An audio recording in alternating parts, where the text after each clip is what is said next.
Before we dig into successfully implementing recognition, let's take a moment to go over some of the common practices and current thinking around recognition. As stated in the last video, recognition is most meaningful when it comes from a person in authority like a manager or a supervisor. When we think about recognition, it's often in terms of three things. Saying something nice, when a manager responds to someone's work by saying something like thank you or great job. Doing something nice, when a manager does something helpful or thoughtful, like providing the office with coffee or pitching in to help someone out. And giving something nice, when a manager gives a person something of value or of use as a token of appreciation. Something like providing a Christmas bonus or giving everyone some company swag. The problem with these common and current practices is that they often fall short of the required elements for it to be meaningful. As we defined in the previous video, recognition at work is efforts that organizations make to provide appreciable, timely, and authentic acknowledgement of an employee's behavior, effort, or results that support the organization's goals and values. This means the efforts that managers and supervisors make must hit all three aspects. The manager needs to provide recognition that is varied in form and understood by everyone as a message of appreciation. They must show recognition in the moment or as soon as practical and be willing to take the time required to make meaningful connection to those you work with.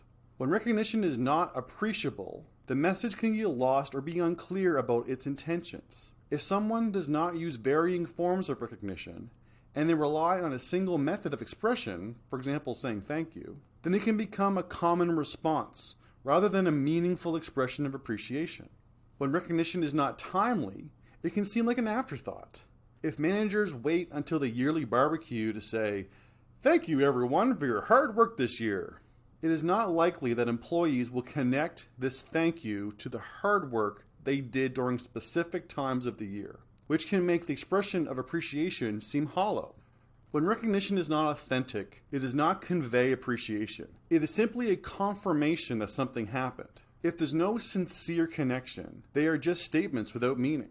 The challenge with showing recognition and appreciation in the workplace is that most of the time, it's not a lack of desire to show people how much they're valued. It's often that the effort made, even a sincere effort, sometimes is not understood as such. This can create a communication breakdown that can be the root cause of many workplace conflicts. People will often have a preference in how they would like to receive recognition, and in turn, use that same preference to show recognition to others.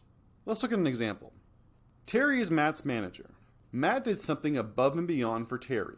So Terry brought Matt a coffee the next day as a gesture to show her appreciation. This is something that would have meant a lot to Terry if someone had done this for her. However, to Matt, the gesture doesn't have the same impact that it would to Terry. Matt prefers an honest and sincere thank you over someone bringing him a coffee. This is where the breakdown and conflict can come in. Matt might not know that Terry bringing a coffee is a sincere, timely, and authentic sign of appreciation, which means that he likely didn't give Terry the reaction she was expecting. As a result of this miscommunication, Matt does not feel his efforts to help Terry were properly recognized, and Terry feels like her expression of recognition was rejected. This leaves both people feeling the other is ungrateful and sows the seeds of conflict. This means that Terry's efforts, despite her intentions, were not appreciable and understood, not timely and relevant, and do not appear to be authentic and sincere. Therefore, are not effective in showing recognition and appreciation. This type of situation is all too common. Many conflicts in the workplace arise from this type of miscommunication. Often employees feel that their manager does not appreciate them and takes them for granted. And often managers feel like their efforts are just never enough. Let's recap. The common way we think about recognition and appreciation is that we tend to rely on three ways, often using the way we want to receive recognition as the same way we want to show it to others.